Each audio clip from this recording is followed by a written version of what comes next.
Hello, everyone, and welcome back to the MLS Now podcast pre-season party extravaganza bonanza.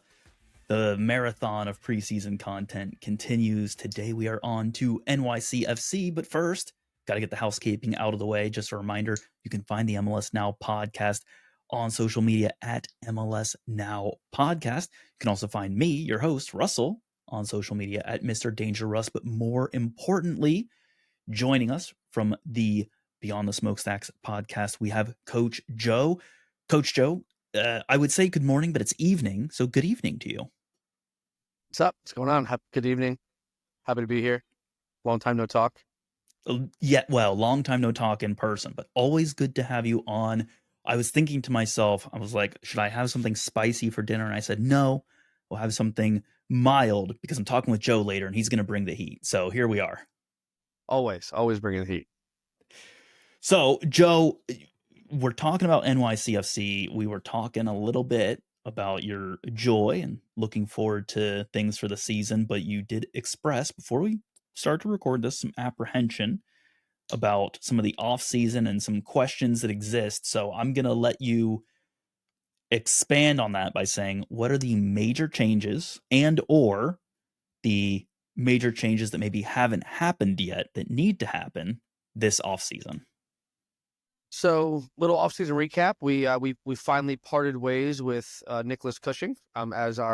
He was an interim manager and then became a full-fledged manager. Party was thrown because it was long overdue.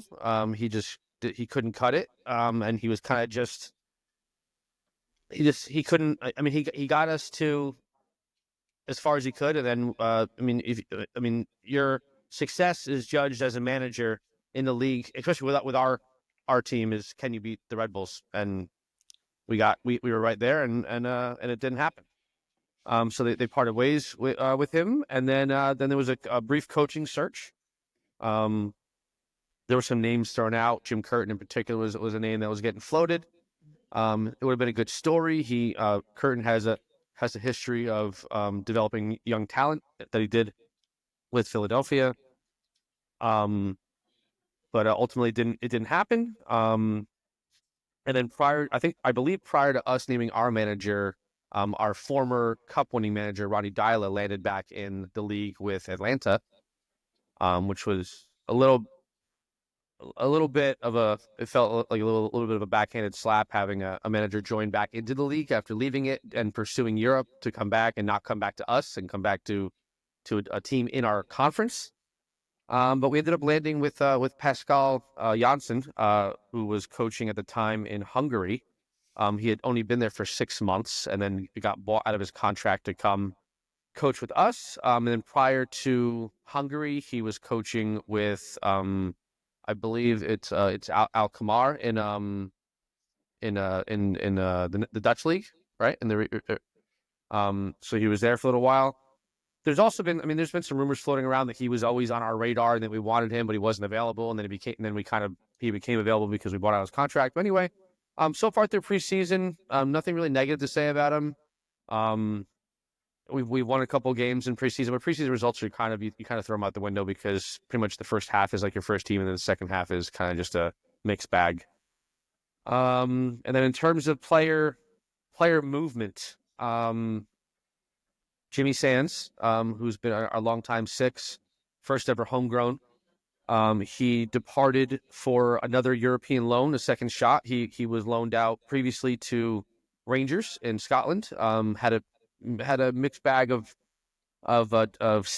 development there and results. They kind of played him at defensive mid. They played him in the back line. I personally think that his best position is as a DM, not in the back line. I don't think he's a good true center back. So he came back. He played for us, played well for us, and then he got his second chance. So he's at St. Pauli in the Bundesliga, and he is already inserted himself into the starting lineup. He's started the last, I think, 4 matches for them. He's one of the highest rated players on their team right now. He's killing it. So it's always good to see our guys do well when they go over. I'm sure if he continues to kill it, a permanent sale will happen, which hurts us, but it gives us something to brag about, that we have a player who is succeeding in Europe. That, like, with MLS kind of skewing and altering their trajectory and becoming more of a selling league, as you see with Cucho Hernandez leaving the league recently, and Tati Castellanos leaving the league. And then, so, I mean, we pride ourselves on developing and then selling. That's what our niche is right now.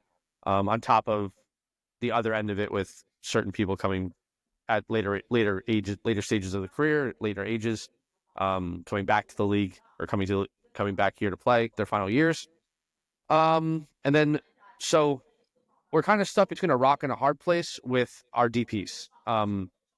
So we have Thiago Martins, who was signed in 2022 as a DP center back. Now, immediately when a team signs a DP center back, that's a red flag, because I don't have an exact percentage of how many DPs in this league are currently center backs, but we might be the only one.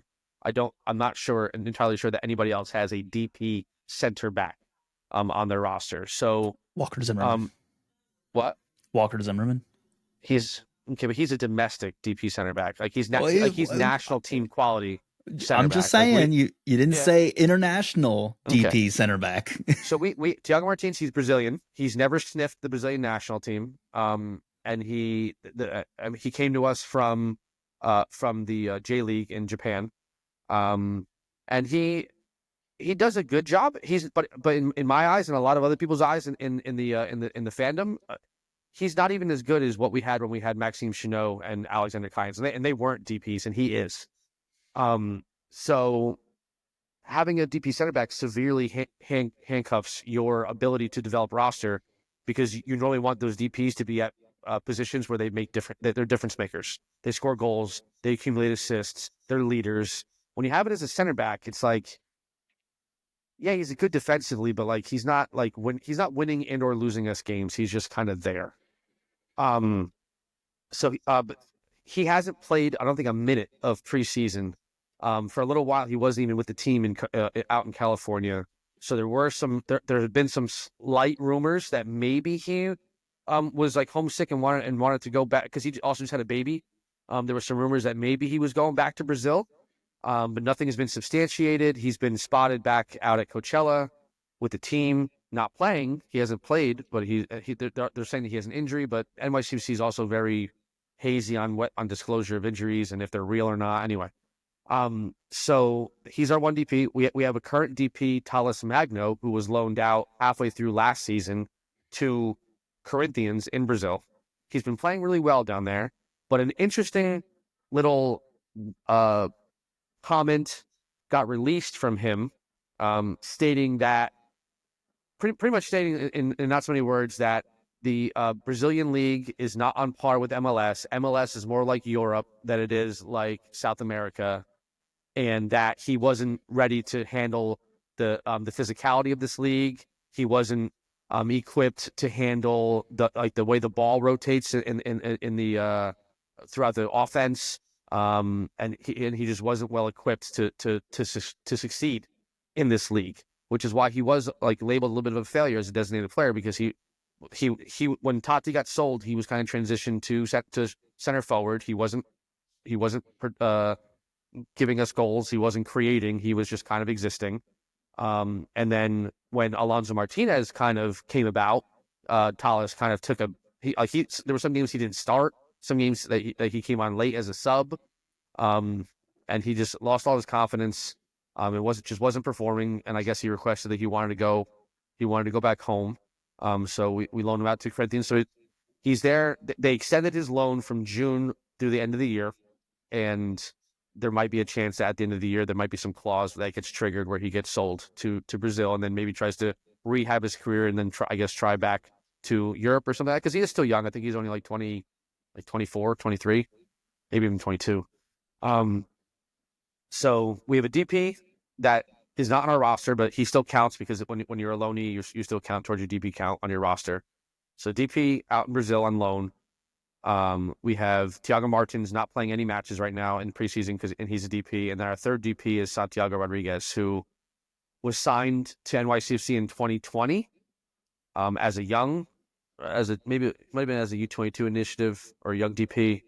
And then he very briefly went back to Montevideo City Torque, and then because his loan ended, and then then he was purchased and he came back as DP.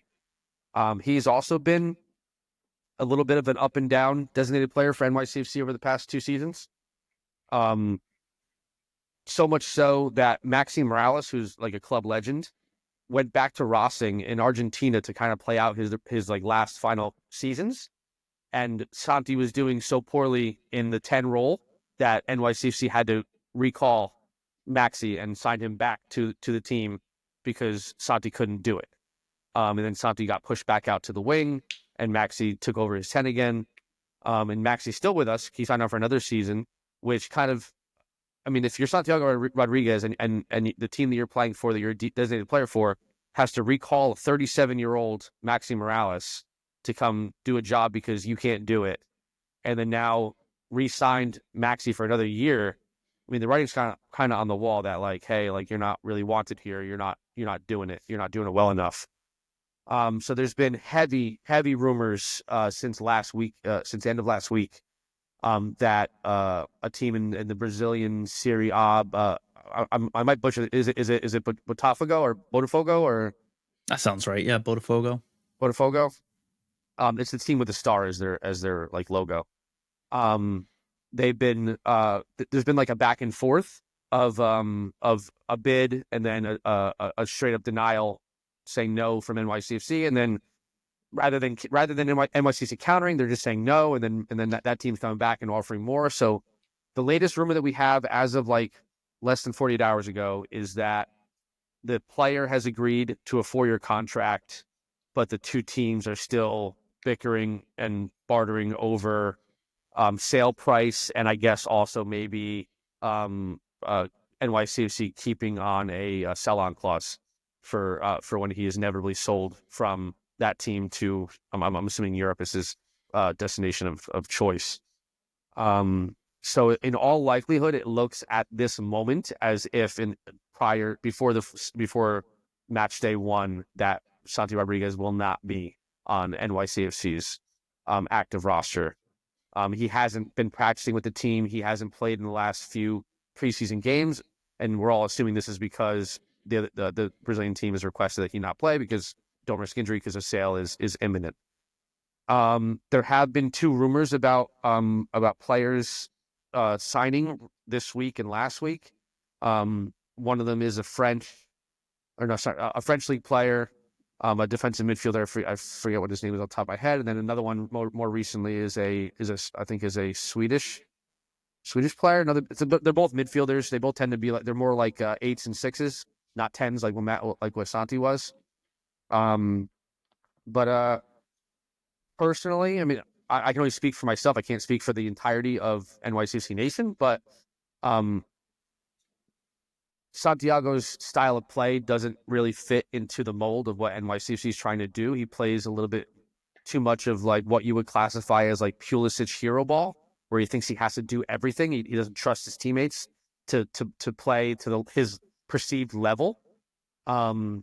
And like, I mean, talking to you as someone who's had a 10, who's recently for the past few years, you've had Lucho, who's more of a goal scoring 10. Santi tries to be that, but is not good enough at it. He is not a pure goal scorer, not a good finisher. He scores most of his goals off of set pieces, or like wonder strikes. He's not someone who like Lucho when he has the ball. You're like, if he's around the box, you kind of hold your breath a little bit because you're waiting for him to do something like kind of crazy or all-worldly to score a goal. Santi didn't have that. So like me personally, I think that we've had a really hard time with DP selection the last 4 years. I think we've had a bunch of, for lack of a better, I mean, I know I'm going to use a cheesy baseball term here because we play on a baseball field, but a lot of swings and misses on DPs. So, I mean, I'd be all about getting rid of Santi, getting rid of Thiago Martins, finally getting Talis Magno off the books, and then just having a clean, hard reset on DP selection because it just has not worked out the way that I guess David Lee had envisioned over the past 4 years with purchasing DPs. Would you say that you're sitting on 3 strikes on your DPs? Yeah, we're sitting on 3 strikes. but that's the thing. Like, so David Lee makes these bad decisions, but his job is never in jeopardy, which is frustrating as an NYCFC fan because we've had coaches like kind of like it's been like a little bit of a turnstile the past couple of years with Domey and Ronnie and Cushing and now Pascal. I mean we're dying for stability. Because we've been a pretty, I would say, a pretty successful team in the league the past 10 years, but more so really the past 5 outside of the year that we missed the playoffs. But we have an MLS Cup under our belt.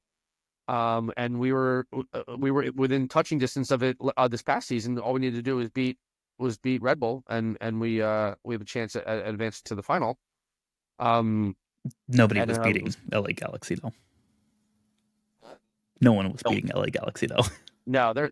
I don't know how their front. I don't know how their front four was legal. Like I don't understand. I don't like how do they find a way to maneuver having Paint Still, Peck, Jovic, and Ricky Puig on. I don't get it.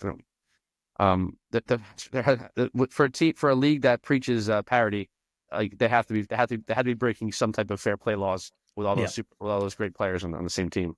I think Jovic was in as a U22 is why. Oh Like he yeah, was in the last year of his U22 I'm contract. super surprised that he went to KC because KC is not. They're not a team that's like they're not built to win right now. They're old. They have a manager who's like they have a manager of what we aspired to, like having a manager for like what was he there for like 15 seasons. Yeah, Like I mean, that's what you want to Vermees aspire to. is never leaving there. I know, but like right now we're a selling league, so like our players are like the shelf life of a player in this league is probably like 3 or 4 years until they're gone. But like our coaches shouldn't also be like we should desire having coaches that stick around for like we need like the next Jiggy Schmid or is it Schmetzer the guy Brian Schmetzer. like Vermees like that like that's what even Curtin had a really good run in Philly. And I'm really surprised they kind of like ushered him out like that. I thought that like he's been there for a long time. They had a lot of I mean they never got over the hump, but they had a really good teams. I'm surprised they kind of just like let him walk like that. You guys can go hire Vanni Sartini. Look, I love Vanni Sartini. You know, I'm a big fan of I call it the American reclamation projects, like kind of like what San Diego just did with Luca De La Torre, like bringing American younger-ish Americans back, rehabbing them, and then kind of letting them go and re-flourish again. So a guy that I had on my radar, is a guy that grew up about 25 minutes from where I am right now, is Matthias Pellegrino. Pellegrini? Pellegrini, the guy who was coaching in the Bundesliga. I thought that was Pellegrini. Pellegrini, is it? It might be last name. So he grew up in Fair Lawn, New Jersey. He went to Columbia University, played there, and then he kind of found his way over to Europe and was bouncing around different teams over there coaching. And he got sacked recently. I think midway through the season. So I was kind of hoping that maybe we were going to kind of because he has a good CV with coaching all over Europe. Granted, it was at more like mid-table to low level teams, but ultimately they went and got this Dutchman. So we'll see. I mean, I know I've been insert coach's name here out on almost every manager that we've had in the past since inception, really. Other than the only coach I wasn't actively trying to get out was Vieira. I thought he was doing a good job. But yeah, we'll see how Pascal is.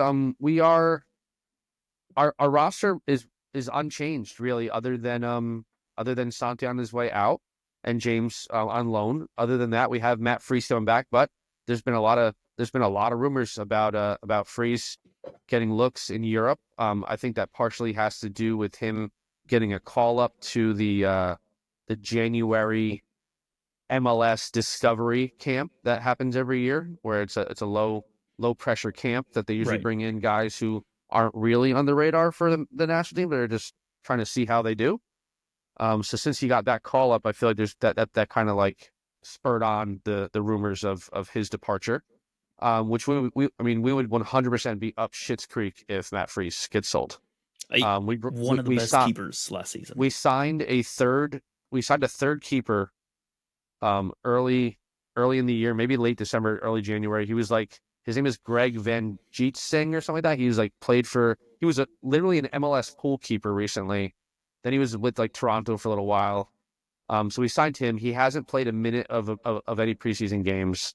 Tomas Romero came on in the last preseason game. Tomas Romero is an El Salvadoran national team keeper, but he like got time last year in the U.S. Open Cup with the twos because the twos were in the cup.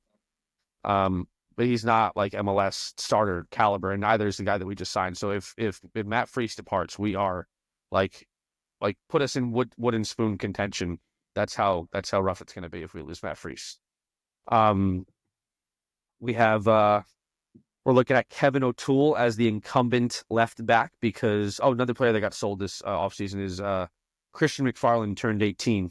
So the worst kept secret in soccer this was that he was getting sold to Manchester City when he turned 18, and that happened. So he departed after only playing in like less than 20 games with the first team. We have Burke Reese back at center back with Thiago Martins. If he doesn't leave, we're looking at Strahina Tanasijevic as our depth. If you're saying who, it's because he's just some guy from Serbia that we bought.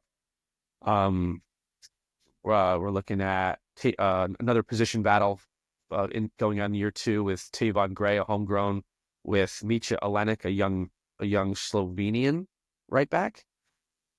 In the midfield with James Sands gone, you're looking at Andres Perea, Justin Hack, Keaton Parks operating in the midfield with Maxi Morales and Santi at the 10 if Santi's not gone, which he probably is, which means that Maxi is going to take over the 10 again. Alonso Martinez, a lot of people think that his little coming out party last year was a fluke and that it was just a one-hit wonder, but he's already banging in goals in this preseason, so he's looking to hit the ground running. He's someone that they did the Tati thing with, that he was a left winger, and they saw that in practice that he was finishing like crazy, so they slid him over into the striker position, and I think he bagged like 14 goals last year. Decent, yeah. So hopefully he doesn't have a sophomore slump, even though he's not young. I think he's like 26. It's not like he's not like some 22-year-old player who like we can like sell on. Like he's like he's like entering his prime years right now. And then at left wing, you're looking at Malachi Jones, which was an MLS draft pick last year. Broke his leg halfway through the season, and then we didn't see him for the rest of the year. And he still, I think he still isn't like match fit, which is a little bit scary because it's just a broken lower leg. It wasn't anything insane. And then on right wing, tell me how you feel about how do you feel about the concept of inverted wingers? They're okay. I think it's tricky to make them work in this specific league. Not to say it can't be done, but I just don't see it being a functioning formation in MLS. The problem, NYCFC, the last like 8 seasons has like exclusively deployed inverted wingers. Left-footed player on the right wing, right-footed player on the left wing. They are painfully predictable. Neither one of them has, and we're talking about professional soccer players here, and none of the players that play these positions have a weak foot whatsoever. So the defender who's defending them knows that they're not going baseline. They're not driving to the touchline. They are 100% always cutting back into the middle of the field, which makes it frustrating as a fan watching, because when a ball gets played down the line and you're expecting them to be able to swing in a cross, they can't, because they can't swing in a cross with their left foot or the right foot on the right side. So they have to chop it back, which takes extra time, which throws everything off, which causes offsides. It's just a litany of things that happens after that. But NYCFC every season deploys inverted wingers. So we have right-footed players play on the left wing, which is usually going to be Agustino Heda, who's a young player from Argentina. We bought him from Racing 2 seasons ago, or a season ago. Malachi Jones will play on the left side because he's a righty. And then on the right side, you have Hannes Wolf, who's a player that we bought from the Bundesliga. He was he came to MLS trying to prove that he can stay healthy. But for having Bundesliga quality, he did not light the world on fire with us whatsoever. Pretty pedestrian. Didn't seem like he was a world-class player. I'm still surprised he's still around. I thought he would only want to stay here for a year and then go back, but he's still here. And he'll be on the right even because he's painfully left-footed.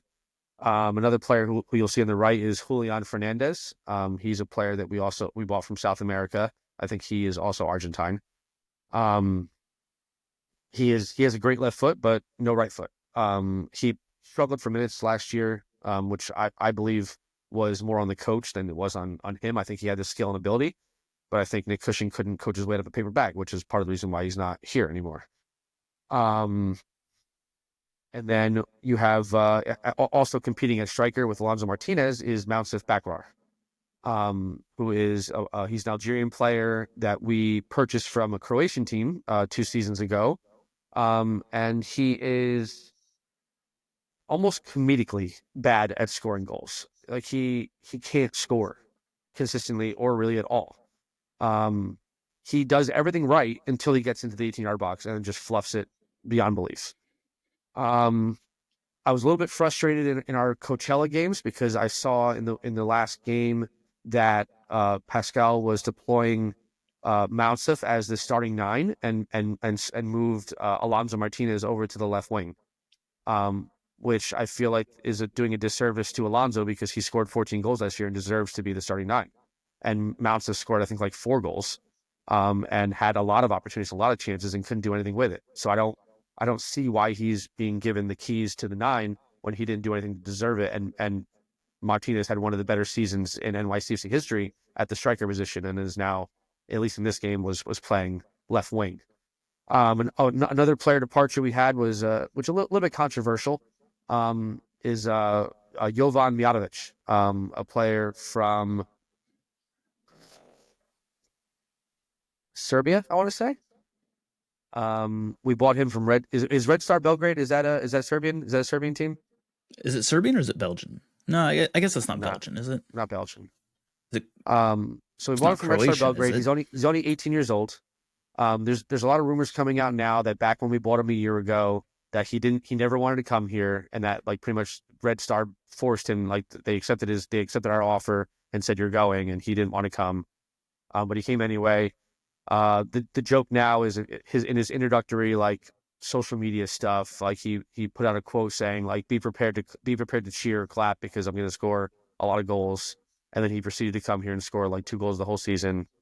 Couldn't crack the lineup, couldn't even score in the NYCFC 2 Open Cup games against far um far worse competition, like low level players, like players come like straight out of college, but he's coming from a big European team who plays Champions League or whatever, or Europa League, and he couldn't even put in the shift with MLS Next Pro.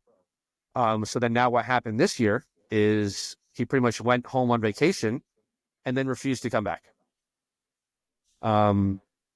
So preseason started, he didn't come. And then he pretty much told NYCFC that he's not coming. So NYCFC scrambled to find because we purchased him. I don't know what his contract length is, but we purchased him and we were using a pretty much a payment an installment system with his transfer because he was I think he was like 8 million for him or something like that. So we were paying in installments. So we're still paying in installments, I guess. But he is now loaned out to some team in Europe, not in Serbia. I know that, but it's some, I don't know if it's in the Dutch league or the Belgian league or something, but he got loaned out. I wouldn't put it. I don't think we're ever going to see him in New York again. I think he's done. He couldn't handle. I mean, 18 years old. I get it's tough moving across the world, but like when someone owns the rights to you, like you kind of can't throw a little kid fit and be like, coming. You can't do that. Joe, you So must have thoughts on the number of players that have been doing that in MLS this offseason then, because it's not just that. It's not just one player. yeah, I mean, it's like I. So like changing sports real quick, but I saw Luka got traded. Luka Doncic got traded in basketball recently, and like a bunch of former footballers came out and said like, oh, I couldn't imagine being traded, but like MLS like that could happen. Like you could be traded like you could be traded from Miami to Toronto, like, and you have to pick up and move and just go. Like pick up your family and go. Like that's just how American sports are. Um, and to a little bit, like, I mean, you're owned by the team. Like your rights are owned by them, and if they decide that you're no longer, your services are no longer needed, and they want to sell you and make something back for the investment they put into you, you have to go. You can't just retire or like throw a little hissy fit and say I'm not going. It happens in the NFL and it happens in every sport. I mean, I don't know who it was, but there was one, or no, I know who it was. It was crap. It was a little point guard. Uh, there was one guy. What the hell's his name? He got traded like 3 times in a week or something like that. Little point guard. You are asking the wrong person I'm not about a basketball guy, basketball. but I see images on social media. There was a little point guard. He got traded like 3 times this week. Like it's just like crazy to think about. Um, I can't think of his name off the top of my head. But anyway, um, yeah. I mean, so yeah, and like the other thing is, I mean, are you noticing that players that are on the radar of MLS for purchase to come here, the league is kind of deciding or ushering their destination and where they would go? Because like, well, before Neymar bought his old team and then signed to them or whatever the hell happened there was rumors of him coming to Chicago, right? Rumors, yes. Do you remember the rumor, the very wild rumor of Cristiano Ronaldo to Sporting Kansas City? So, okay, so let's take both of those. Do you think that Ronaldo or Neymar wants to go live in Kansas City, Missouri, or Chicago, Illinois, when Messi is living it up on South Beach and Royce is living it up in LA? Do you think they want to go to and also in your team, like, do you think that like someone wants to come live in Cincinnati, Ohio, Uh, a landlocked flat state? I mean, here's the thing. I think the motivation is going to be different because talking to players with families love Cincinnati. But if you're an 18-year-old, let come on, let's be real. Yeah. Yeah, so I mean, it's a hard. That's why San Diego coming in is a gut punch to almost every other franchise in this league, because I've only been to San Diego once, but it's freaking paradise. Like it's the most perfect place I've ever been. Like the weather is immaculate, the vibes are immaculate. LA's an hour away. Like it's awesome. So like San Diego coming in the league, like they're probably the next most popular destination outside of Miami and LA is to go to San Diego. Like You don't they're gonna you be an gotta absolute remember. powerhouse, because every freaking international superstar who wants to come here for their final seasons, San Diego is now a destination that they're gonna want to go. You also have Orlando, Joe. Can't Yeah, forget Orlando. Orlando. Come on, Yeah, it's got Disney. it does have Disney. So if you have young kids, I guess that is, if the player has young children under the age of 10, then they might want to go there. I'll have you know, Joe, that I, I was on vacation and I went to Disney with my wife. Just us, no kids. And I had a great time.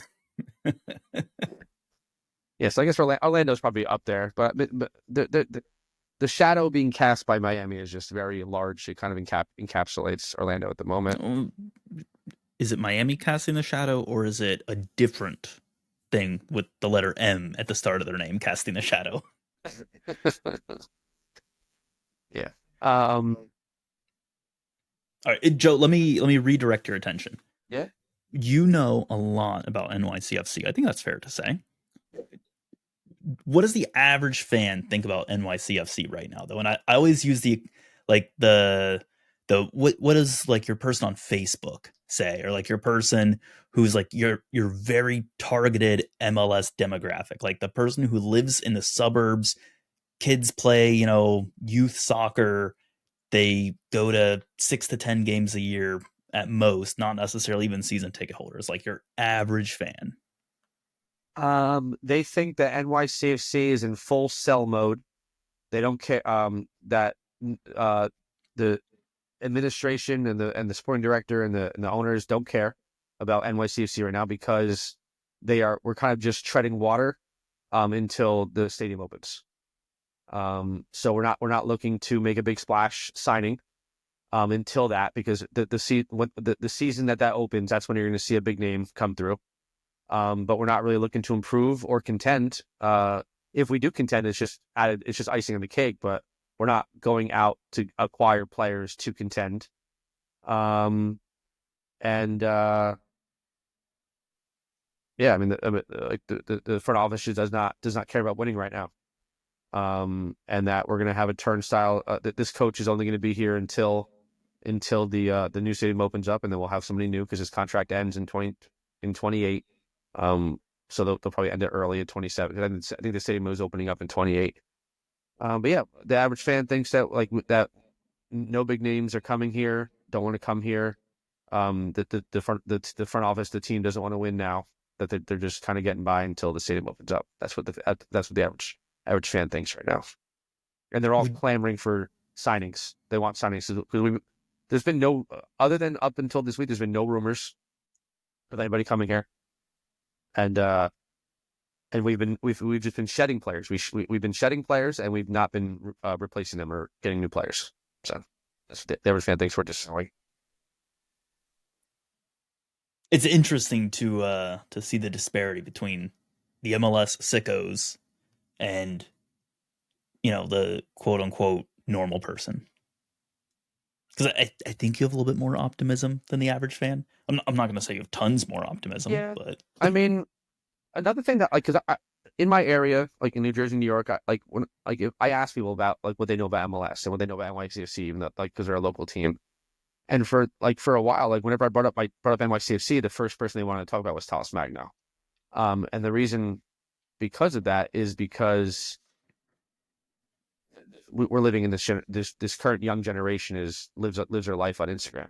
So all they get to see on Instagram is they see reels that are either posted by or of Talis doing like insane dribbling moves, which is what Talis is known for because he's a Brazilian flair player.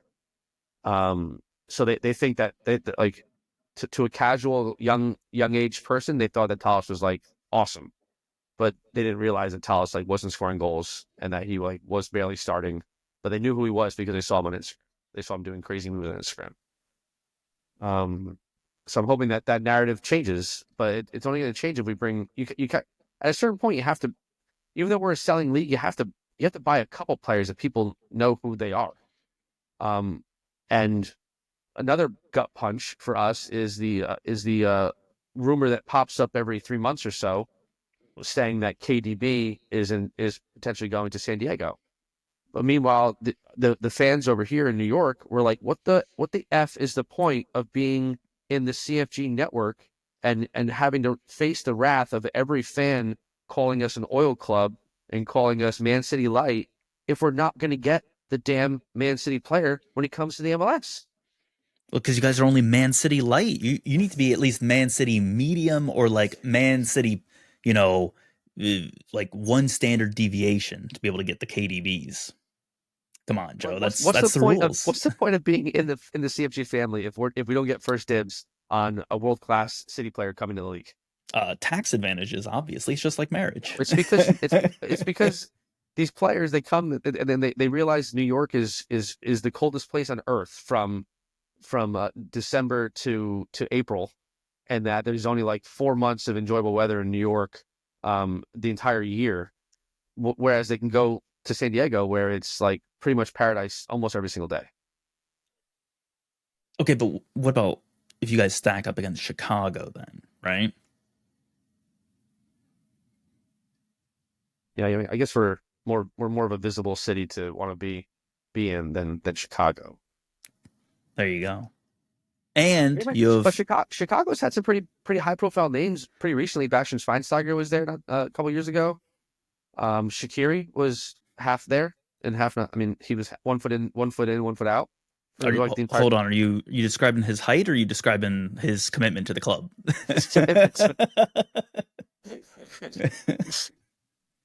um, but yeah, I mean, and then they sold Gaga Slonina a couple. I mean, they've had some high profile players over there. Very fair. Very fair. So what are you predicting then for the season? All right. Do you think you guys are pulling in like eighth, ninth? Are you scraping in? Is this like you're gonna rally under a good system and find like a 4 or 5 finish, or is this just like a season of if we finish above 14th, great? So what I've gotten off of social media is that if Santi is sold, this turns into like post Tati. They like to throw out the term in the NYCFC sphere is a season of vibes, meaning we're just getting by. We're just happy to be here. We're happy that we have a team. Season of vibes. So if Tati gets sold, or sorry, if Santi gets sold, we're kind of gearing up for another season of vibes. Maybe we find a way to squeak in because there's so many teams that get into the playoffs nowadays, we might be able to find a way to get in that last spot, second to last spot. I'm assuming Santi is going to be sold. If Santi gets sold and for some reason Thiago Martins gets sold, so now we're down 2 DPs and don't replace them like immediately. Like if we don't replace them now and we wait to replace them until the summer, it might be a tough road from now until the summer. Because that would mean that Strahini would have to step in as a starter, or Justin Pack would have to drop back. Um, but I mean, I know I'm not always known as being an optimistic person. I tend to You? see I tend to go pessimistic as my default. Um, It but ain't uh, so. but I mean, if Alonso can keep scoring at the clip that he was scoring at last year, and we get some goals from like our supplemental roster spots, like Julian Fernandez and Agustino Heda and Malachi, and if Maxi can chip in a few, and Keaton Parks can get some, and I think that we could be like a 7. Okay. Okay. Let, let me let me guide you on a mental exercise then. Okay. We're gonna take this positivity temporarily and we're gonna crank it up to 11. Let's say you guys don't just finish 7. Let's say you finish like 4 or 5, like borderline somewhere in there. If you had to pick 3 things that would need to go very right in order to get you there, what would you pick? 3 things to go right to get us there. Matt Freeze to stay. Matt Freeze he has to stay the entire season, not leaving the summer. He has to stay the whole season. Um, Alonso has to contend for the Golden Boot. I'm not saying he has to win it. He has to contend for it. He has to be in like top 5. He has to be top 5 goal scorer in the league. And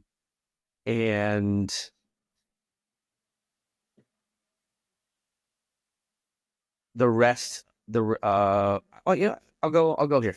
Keaton Parks needs to have an MLS best 11 season. Okay. That's an interesting call, but I can see it. I can see the validity to it. Yeah. Keaton Parks needs to have an MLS best 11. He needs to contribute some goals. He needs to rack up some assists. Even though he's an 8, he needs to have an MLS best 11 season for us to be really, really successful this year. Yeah. It's almost like I always think of Leal for Nashville. Like Nashville's best season in my mind was when Leal was healthy and contributing. Again, doesn't have to be the Hani Mukhtar, but contributing goals, contributing assists, mucking things up in the midfield, just like making his presence known. Was the best time we saw Nashville. Especially because James Sands is gone. So like James Sands kind of covered for Parks in certain moments because he was just so strong defensively. So now Parks is going to have to like take on a lot more with Jimmy Adams. Okay. Flip side of that though, what do you think is the most likely thing to go wrong that's going to pull everything down? The most likely thing to go wrong that's going to pull everything down. I mean, it's just one thing. I can only say Yeah, one just thing. just one thing that you think would like be the biggest blow to pull you down. Matt Freese being sold.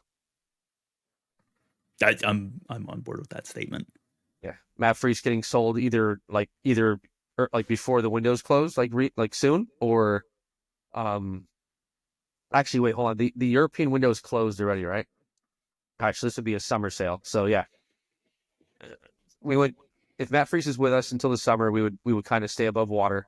And then once he gets sold, if we don't have anybody else other than the guys that be on the roster now, we're gonna sink like a rock. So yeah, it's Matt Freese getting sold. Yeah, no, uh, look, I have a lot of respect for Matt Freese, so no disagreements there. He's kept you guys on quite a number of games, so I'm Yeah, not I'm not surprised that he would get attention. yeah, I mean he's a player that he took the non-traditional route, I guess. He he played college soccer at Harvard. He's a Harvard guy. He must be And a then blast at parties.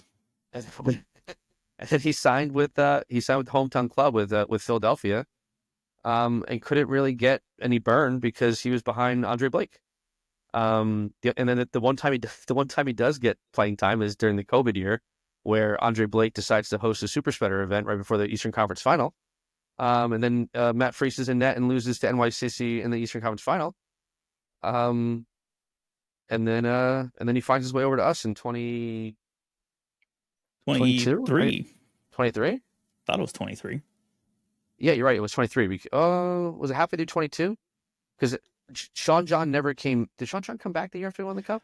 No, because I think Matt Freese and Barraza came at the same time, and we both thought that Freese was going to be the locked-in starter over Well, no, Barraza, and then no. Barraza started. Barraza came in 19. He was a draft pick, but he was just Okay. sitting. He was sitting behind Sean, and Mhm. he was sitting behind Sean, and we had behind Sean was Brad Stuver. Before Brad kind of hit this big career path and over in Texas, Austin, Brad was sitting behind Sean John. And then once Brad left for them, then that's when Barraza was the backup, and then Barraza and Barraza and Freese kind of had like a little battle going, and Barraza had the leg up on it because he was a draft pick. And then I mean he's another one. He's now in DC. He's another one. I'm so happy he's gone. He was not good enough to play for my club. Um, but uh, but yeah, I mean Freese has definitely at least been here since 23 at least. Because 24 last year was his first full year to himself. 23 is when he split with Barraza. Barraza Right. got the first Barraza got like the first 16 or 18, and then Freeze got the last part of the season. Um, yeah, but he's improved every year. He's a great shot stopper. He's long. He's tall. Pretty good distributor. Um, and he's just consistent. He didn't have too many games where it looked like he couldn't stop anything. He kind of like consistently kept us in a lot of games, won us a lot of games. He's just strong, consistent keepers, and that's what you need in the league. Is just someone who can do a job and not cost you any games. Yeah. Now, for whatever reason, almost all the preview episodes prior to this, when we've talked about goalkeepers, people have inevitably brought up how good or not good the keepers are playing with their feet. Where's Freeze stack up on that? Just so we can stay consistent. Uh, Freeze, I would say, has slightly above average foot skills. Playing with his feet. NYCFC deploys or tries to deploy a possession style system where they kind of swing the ball right to left, backwards, possess the ball. I think we usually try to aim to have like 56 to 58% possession, if not higher. We're definitely not like a long ball counterattack team. We definitely want to have the ball, which I think Freeze definitely has better foot skills than Barasa does. Um, but I think Freeze he's improving every year so that he's been with us. He's been improving his foot skills. He's not someone where like Barraza, when the ball got passed back to him, I would hold my breath and wait for like him to like just like yeet it out of bounds because he got panicked or whatever. Freeze is not someone when the ball gets passed back to him that I hold my breath and I'm like, oh my God, he's gonna mess this up. He's gonna mess this up. So I'm at least confident that he can distribute long ball or short ball with his feet. Okay. Follow up question. When is there going to be a Mr. Freeze bobblehead where he's dressed up as Mr. Dr. Freeze from Batman? I don't know. The last player inspired bobblehead we had was Spider-Man for Maxi. It was a blue Spider-Man. Um, with Freeze, I mean they do the NYCFC social media team, they do often post that little they post that emoji with the where it's just like like a little frozen guy. They post that a lot. I know one of the more popular NYCFC podcast, Blue City Radio. Shout out to the guys at Blue City. They have a little sound clip that I guess it's a song called Freeze Frame, and they just kind of play that over and over again when they talk about him. But I wish that the team would lean into, I guess, some players that have become like fan favorites or cult favorites, and kind of do fun things around their players' nicknames or the players in general. But the NYCFC tends to be not fun when it comes to that stuff. I'm gonna lean into this as a final wrap up question, just to have a little fun with you. Let's say tomorrow morning NYCFC calls you. They say, Joe, we listened to you on the most recent podcast episode, and we agree we need to figure out how to do more fun things with players. And we want you to be the person to spearhead that. What are your 3 doing fun things with players on social media things? I would say I'm putting you on the spot. You're putting me on the spot here. The 3 things that they could do. I mean, back when we were like in 15, 16, and 17, they would do like a lot of like player engagement appearances, and I feel like they don't do that anymore. Like there's not like they never post out saying, "Hey, like meet and greet with XYZ player at the bar at this bar or this team affiliated event," or like they don't do things like that anymore. I don't know if that's like a post-COVID thing where they just stopped doing it, but like there's not a lot of like player engagement when it comes to the fans, other than when you kind of like go like the fans know where to go to meet the players like before or after a game where their entrances are to the stadium. But like there's no more like on a random Thursday go to this bar and like meet this player. You know what I mean?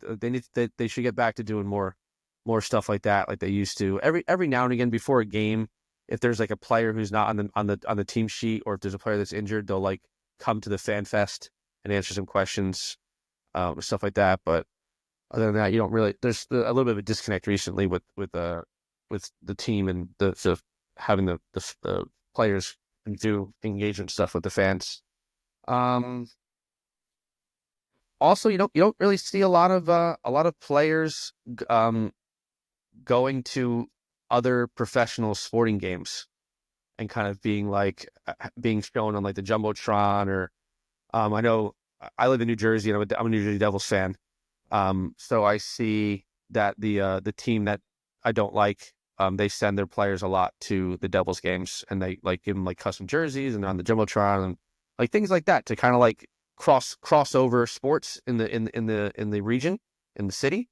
They don't really do things like that either. Like you don't like you never see like NYCFC players like being at like a Knicks game or a Rangers game or a Devils game or a Yankees game, right? Like you don't. There's not a lot of crossover with the franchises in the area. So I wish they would do more stuff like that. And then lastly, third thing, I mean, it's more just about fan engagement. It's just about like seeing the players out and about, like not in a soccer, like not in a soccer sense, not at a soccer game, but like I don't know, like player appearances at like a food bazaar, food store, or like an event that's happening or something. Just more ways for the fans to develop relationships with the players, because like when like I'm one of the fans that goes to like see the players after like a win, and like you see the same people over and over again, like going to greet the players and talk to them. You kind of get to know the players as people more so than just footballers.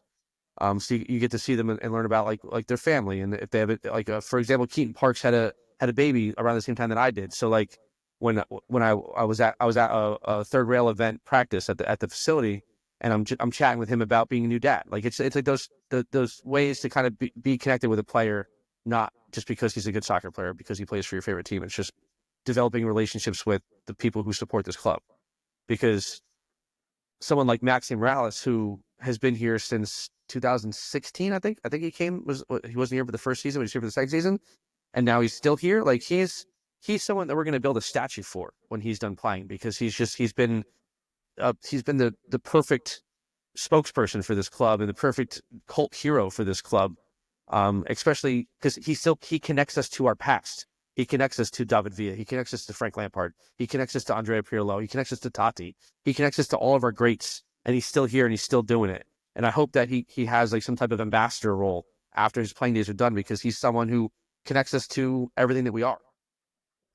So yeah, those are the three things that I wish that NYCFC would do a little bit better with, in terms of players and the fans. I dig it. I can tell you for a fact, FC Cincinnati does have players show up to like grocery stores or like a trading card event if you want to get like a card of them signed. So the precedent exists. Yeah, I mean, you know that. I'm like I was very friendly with Ray, and like I would see all the time that he would like he'd be at like a Kroger or something like that, like, and like he would do like. He would go and buy like a lot of Chipotle and then give it to people people who are homeless and hungry and things like that. So they had a lot of player engagement things going on over there that we just don't have. Yeah. Well, hey, hopefully someone from NYCFC is listening to this then, and they can just steal all these ideas. We'll let them have it for free. Maybe Brad Sims. He knows how to reach me. I've reached out to him. Has he ever responded? Yeah. Oh, okay. Well, there you go. It's been generic, and it's probably the same email that he gives to everybody else, but at least he responds. Fair enough. Well, Joe, just on the off chance that anyone does not know or follow you, if people want to go listen to Beyond the Smokestacks, where would they find you? What would you be on social media? So the podcast is on X, Twitter, as at BTS Pod. We haven't been recording as much in the past, but we are looking to reboot it for this new season, because it's just a good time to kind of vent and get your ideas out to the world about how you feel about the team at any given moment. We are also on Instagram as well. We do on Instagram, we do a fun thing where we post. We've been posting every starting 11 photo that the team has released for like the past 2 seasons. So it's kind of cool to scroll through the images and kind of see how the 11 changes from year to year, and kind of like, oh, I remember that player. He was here for like 5 minutes and then left, but he made a few starting appearances, and it's kind of it hits the nostalgia in all the right places. Like going back and looking at the old starting 11 photos. Plus, it kind of is a portfolio for all of the team photographers to see their work, about how well they take pictures and angle it and all that good stuff. I dig it. That's actually a pretty cool idea. I would be interested to see what that looks like for other teams. Yeah. So, well, Joe, with that said, I know it's getting kind of late. You do have a family. You have, as you mentioned, a baby as well that I'm sure is going to be ready to maybe settle down here for the night as well. So thank you as always for being on the podcast. We appreciate you making time for us, making time for the listeners. And best of luck in the upcoming season.